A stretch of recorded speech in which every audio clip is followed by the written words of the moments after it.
Young bytes में आपका स्वागत है। मैं हूं आपके साथ पूजा ठाकुर। आज के हमारे विमेन एम्पावरमेंट के प्रोग्राम में मैं आपको मिलवाने जा रही हूं बीजेपी की महिला मोर्चा के प्रदेश अध्यक्ष। मैम, आपका बहुत बहुत स्वागत है यंग बाइट्स में। Thank you so much. आज हमारे साथ मौजूद है रजनी सेठी जी। कहते हैं ना, हर सफल इंसान के पीछे एक उसका पैशन ही होता है जो उसे कामयाब बनाता है।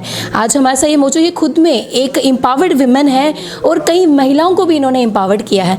मैम, अगर आपके सफ़र की शुरुआत की बात की जाए तो किस तरह से सफ़र शुरू हुआ आपका राजनीति का? स्कूल लाइफ से ही मेरा लीडरशिप जो होती है ना, वो क्वालिटी स्कूल लाइफ से ही मेरी दिखती थी। तो उसके बाद बीजेपी की तरफ रुझान मेरा कॉरपोरेशन चुनाव के टाइम रहा जी। देश के लिए कुछ करना चाहती थी, इंडिपेंडेंट चुनाव भी लड़ा था उस समय। तो उसके बाद बीजेपी की तरफ से ऑफ़र हुआ तो मैंने बीजेपी ज्वाइन की जी। एक देशभक्ति की भावना और एक हिंदू माइंडेड होने के नाते बीजेपी एक ऐसी पार्टी लगी मुझे, जो मुझे लगा कि जो लोगों के लिए काम करती है। और हमारे यहाँ जम्मू में जो हिंदू मेजॉरिटी लोग हैं, उसी मद्देनज़र मैंने बीजेपी को ज्वाइन किया।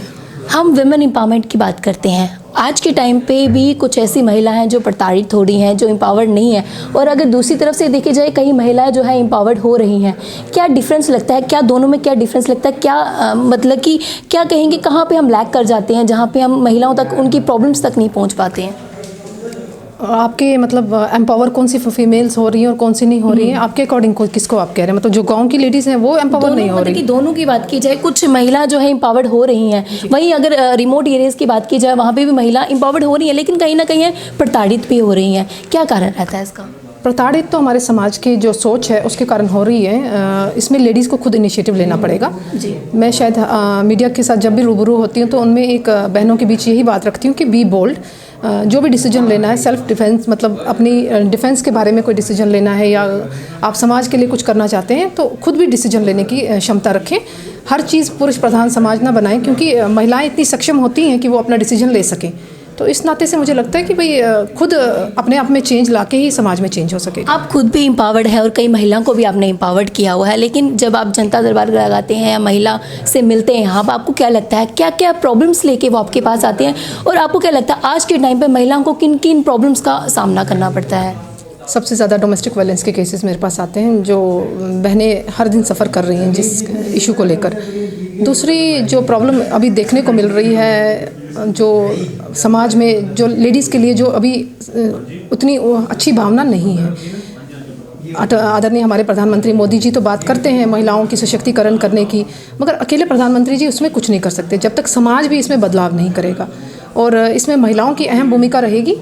आने वाले दिनों में बहनों को ये डिसीजन लेना पड़ेगा कि चाहे वो राजनीति क्षेत्र हो, चाहे वो समाज का कोई भी क्षेत्र हो, तो उसमें उनको भाग लेना पड़ेगा ताकि समाज में बदलाव ला सके। जो भी महिलाएं आपके पास आती हैं, आपको प्रॉब्लम्स बताती है, किस तरह से आप उनकी प्रॉब्लम जो है सॉल्व करते हैं? अलग अलग केसेस होते हैं। कुछ डोमेस्टिक वायलेंस के केसेस होते हैं जो पुलिस स्टेशन में कॉल करके सॉर्ट आउट करने पड़ते हैं। कुछ उनके फैमिली डिस्प्यूट्स के होते हैं जो बैठ के भी डिस्कशन करके मसले हल हो सकते हैं।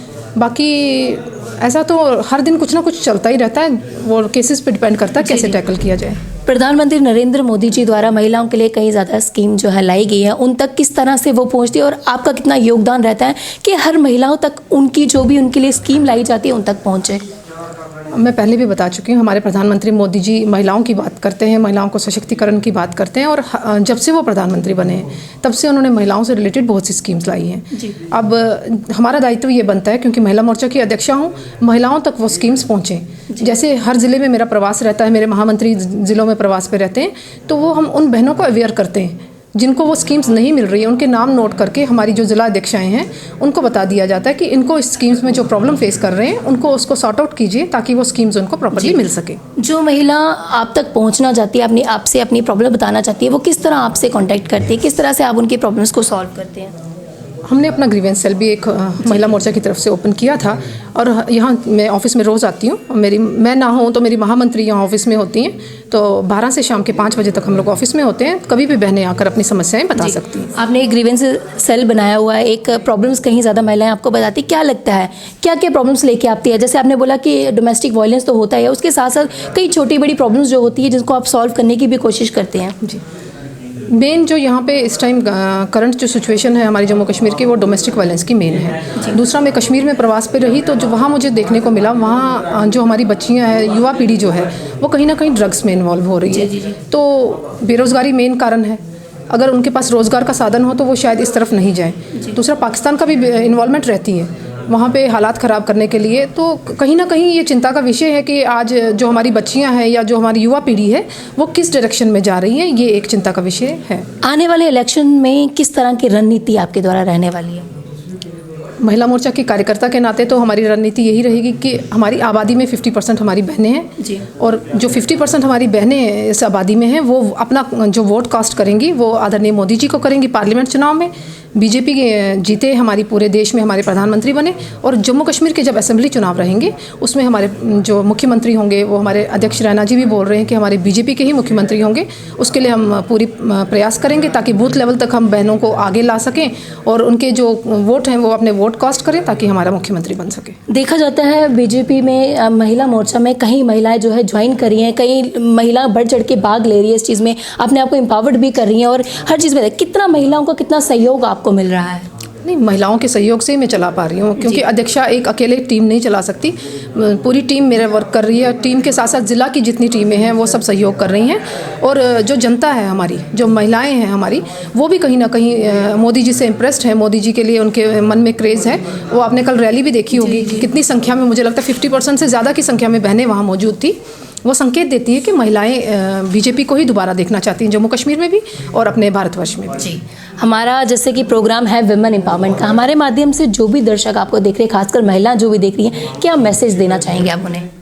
मैं सबसे पहले उन्हें कहूँगी कि भाई सेल्फ कॉन्फिडेंट रहिए, खुद को इतना मजबूत कीजिए, इतना सक्षम कीजिए कि आपके अगेंस्ट कोई भी कुछ कह ना सके। दूसरा, इतना डिसीजन मेकर रहिए कि भाई अगर आपने एक चीज़ डिसाइड कर दी, सच्चाई के साथ चलिए। काम को अपना प्रायोरिटी पे रखिए, किसी के कहने पे कुछ मत करिए। क्योंकि मैं ज़्यादा बहनों को यही आह्वान करूँगी कि पॉलिटिक्स में इन्वॉल्व होइए। जो एक सोच बनाई थी उन्होंने कि राजनीति एक गंदी गेम है, ऐसा कुछ नहीं है। क्योंकि मैं भी महिला मोर्चा की अध्यक्षा के नाते काम कर रही हूँ, मेरे साथ पूरी टीम काम कर रही है। तो हम बड़े तरीके से अपने परिवार की तरह यहाँ काम कर रहे हैं। आने वाले दिनों में मोदी जी को प्रधानमंत्री बनाने में और हमारे जम्मू कश्मीर के मुख्यमंत्री बनने के लिए महिलाएँ साथ दें। बहुत बहुत धन्यवाद हमारे साथ जुड़े और अपना कीमती वक्त आपने दिया। Thank you so much. तो ये थे हमारे साथ श्रीमती रजनीश सेठी जी। काफ़ी अच्छा मैसेज इन्होंने महिलाओं के लिए दिया कि हमें अच्छे रास्ते पे चलना चाहिए और अपना डिसीजन जो है हमें खुद लेना चाहिए। अगले हफ्ते ऐसी किसी शख्सियत से फिर से आपको रूबरू करवाएंगे। तब तक के लिए देखते रहिए यंग बाइट्स। वीडियो जर्नलिस्ट अभिषेक के साथ मैं पूजा ठाकुर, यंग बाइट्स जम्मू।